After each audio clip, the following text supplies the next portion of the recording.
Hello বন্ধুরা, চলে আসলাম দুপুরবেলার আরো কিছু আপডেট নিয়ে। ওই যে বলে না, পুরানো একটা কথা আছে না, পাথরে ঘষলে পাথর আগুন জ্বলে। আমাদের দেশের বিখ্যাত শিল্পী মনির খানেরও একটা গান আছে, পাথরে ঘষলে পাথর আগুন জ্বলে। সেরকম একটা ব্যাপার হয়েছে ইরান এবং আমেরিকার যুদ্ধে। ইরানের আহ, ইরানের ইরানের তেল ঘাঁটি এবং গ্যাস উৎপাদন কেন্দ্রের যে প্রাণভোমরা আছে বা প্রাণকেন্দ্র বলা যায়, সেই সব ঘাঁটিতে আমেরিকা এবং ইসরায়েলি বাহিনী হঠাৎ আচমকা হামলা চালায়, যুদ্ধ বিমান হামলা চালায় এবং সেখানে চারটি গ্যাসের প্রাণকেন্দ্র, সেই প্রাণকেন্দ্রগুলো পুড়ে ছাই হয়ে গেছে। ইরানিরাও ছেড়ে দেওয়ার পাত্র নয়, তারাও মার্কিন ঘাঁটি ছাই করে দেওয়ার হুমকি দিয়েছে। সামরিক ঘাঁটি, মার্কিন যে সামরিক ঘাঁটিগুলো আছে মধ্যপ্রাচ্যের বিভিন্ন দেশে, সেই ঘাঁটি তো অলরেডি অনেকগুলো ক্ষতিসাধিত করছে এবং এখনো যেগুলো আছে সেগুলোকে ছাই করে দেওয়ার হুমকি দিয়েছে। ইরানের ইরানি বাহিনীর ইরানি বাহিনীর খাতামাল আম্বিয়া কেন্দ্রীয় সদর দপ্তর থেকে হুমকি দিয়েছে লেফটেন্যান্ট কর্নেল এম জুলফানগারি যুক্তরাষ্ট্রের সাথে সম্পৃক্ত জ্বালানি এবং সংশোধনাগারগুলোকে জ্বালানি পুড়িয়ে ছাই করে দেওয়া হয়েছে।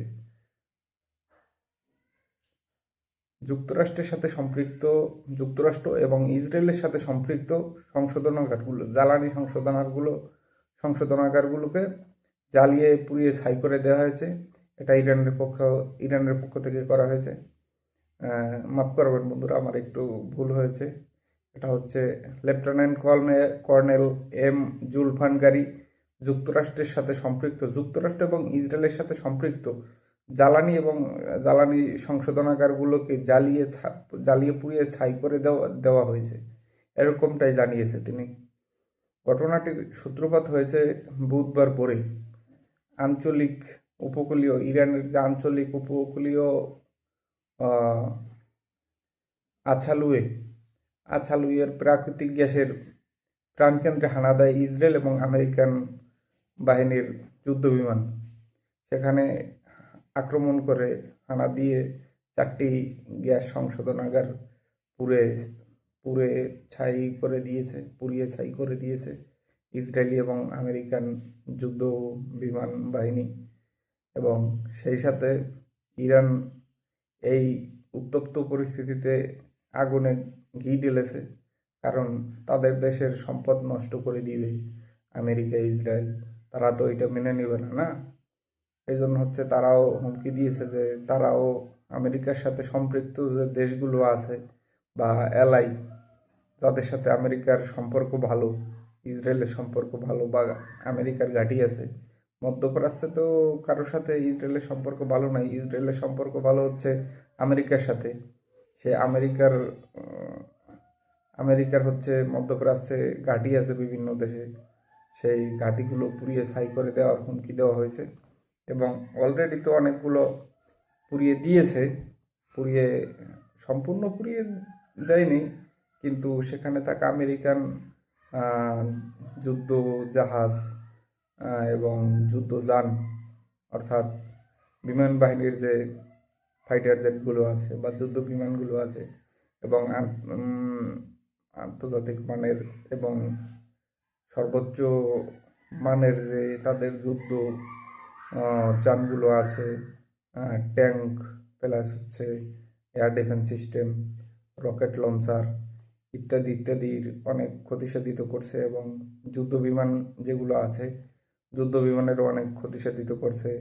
আহ, অনেকগুলো যুদ্ধ বিমানকে তারা শুট ডাউন করছে, যার ফলে মার্কিন বাহিনী এবং আমেরিকা যথেষ্ট ক্ষতিসাধিত হয়েছে এই যুদ্ধ থেকে। এ হচ্ছে বিষয়। এখন মূল বিষয় হচ্ছে, যদি আপনি কারো ক্ষতি সাধন করতে চান, আপনার তো কিছুটা ক্ষতি হবে। যুদ্ধ সবসময় ক্ষতিই ডেকে আনে, বা যুদ্ধ কখনো ভালো ফল বয়ে আনতে পারে না। হয়তোবা তাদের কিছু পূর্ব পরিকল্পিত বিষয় আছে, সেগুলো তারা হাসিল করতে পারবে, কিন্তু যুদ্ধ করলে হচ্ছে যে দেশ যুদ্ধ করে, যে দুইটি দেশ যুদ্ধ করে তাদের একে অপরের দুইজনেরই ক্ষতি হয়, দুই দেশেরই ক্ষতি হয়। এটা হচ্ছে চিরাচরিত নিয়ম। কারণ যুদ্ধ করলে আপনি যদি কাউকে আহ, ধরেন আপনি কাউকে একটা থাপ্পড় দিবেন, থাপ্পড় দিলে তো আপনারও শরীরে বল প্রয়োগ করতে হবে, তাই না? নিউটনের একটা সূত্র আছে, তৃতীয় সূত্র, গতির তৃতীয় সূত্র। সেখানে হচ্ছে সেখানে আছে হচ্ছে আপনি যদি কোনো টেবিলের উপরে একটা থাপ্পড় দেন, সেখানে হচ্ছে আপনিও ব্যথা পাবেন। কারণ প্রত্যেক ক্রিয়ারই সমান ও বিপরীত প্রতিক্রিয়া আছে। তো আপনি কারোর উপরে অযথা অবৈধভাবে আক্রমণ করতে যাবেন, তারা কিছু বলবে না, তারা এমনি এমনি ছেড়ে দিবে, এইটা তো ভাবা উচিত না। আর এইটা ভাবলেও ভুলও হবে, কারণ ইরান হচ্ছে যথেষ্ট শক্তিশালী, সামরিকভাবে যথেষ্ট শক্তিশালী দেশ। এবং বিশেষভাবে বলতে গেলে তারা শক্তিশালী হচ্ছে আহ, সামরিক দিক থেকে যদি আপনি ধরেনও যে তারা শক্তিশালী নন, কিন্তু তারা হচ্ছে শক্তিশালী কারণ তাদের কাছে একটা অস্ত্র আছে। সেটা সেটা হচ্ছে স্টেট অফ হরমুজ প্রণালী বা স্টেট অফ হরমুজ। এই হরমুজ প্রণালী দিয়ে বিশ্বের যত লেনদেন হয় জলপথে, অর্থাৎ কাতার, ওমান, বাহরাইন, সৌদি আরব, দুবাই, তারপরে আরও যে দেশগুলো আছে, মধ্যপ্রাচ্যের আরও যে দেশগুলো আছে, যাদের সাথে বিশ্বের বাণিজ্য গড়ে উঠেছে, তেল বাণিজ্য, গ্যাস বাণিজ্য, সেখান থেকে জাহাজ নিয়ে আসতে হলে অবশ্যই হরমুজ প্রণালী দিয়ে আসতে হবে। এবং সেই হরমুজ প্রণালীর মালিক হয়ে গেছে এখন ইরান। ইরান হরমুজ প্রণালী বন্ধ করে দিয়েছে, বিশ্বের অর্থনীতি হু হু করে বাড়তে শুরু করেছে। অর্থনীতি বাড়তে শুরু করছে বলতে উম, অর্থনীতি মন্দা হচ্ছে, যে অর্থনীতি দুর্বল হয়ে যাচ্ছে যে কোনো দেশের, বাড়তে শুরু করে নাই, দুঃখিত, মাফ করবেন। অর্থনীতি দুর্বল হয়ে যাচ্ছে সমস্ত দেশের, কারণ একটা দেশের সমস্ত কিছু ম্যাক্সিমাম জিনিসই নির্ভর করে দেশের জ্বালানি মজুদের উপর। কারণ আপনি রান্না থেকে শুরু করে যানবাহন চলাচল এবং অফিস আদালতের ফ্যানটা সব কিছুতেই আপনার বিদ্যুতের দরকার। বিদ্যুতের দরকার হলে আপনার জ্বালানিরও দরকার হবে, কারণ জ্বালানি ছাড়া তো আর বিদ্যুৎ উৎপাদন করা যায় না। করা যায় জলবিদ্যুৎ, তারপরে উইন্ডমিল থেকে, কিন্তু এইটা তো একটা দেশের চাহিদা পূরণের জন্য আহ, পর্যাপ্ত না। সেজন্য জ্বালানির যে অস্ত্রটা আছে, এই জ্বালানির অস্ত্রটা যে অস্ত্র বলতে জ্বালানির অস্ত্র হিসেবে বোঝা যায় তেলকে বা অয়েলকে, জ্বালানি অয়েল। এখন এই জ্বালানি অয়েল আসতে হলে ইরানের হরমুজ প্রণালী দিয়ে আসতে হবে। এখন ইরানের হরমুজ প্রণালী বন্ধ করে দিয়েছে, এখন কি করবেন আমেরিকা? এখন তো ট্রাম্প বাবু পাগল প্রায়, তার মাথায় এখন সম্ভবত কাজ করতে পারতেছে না।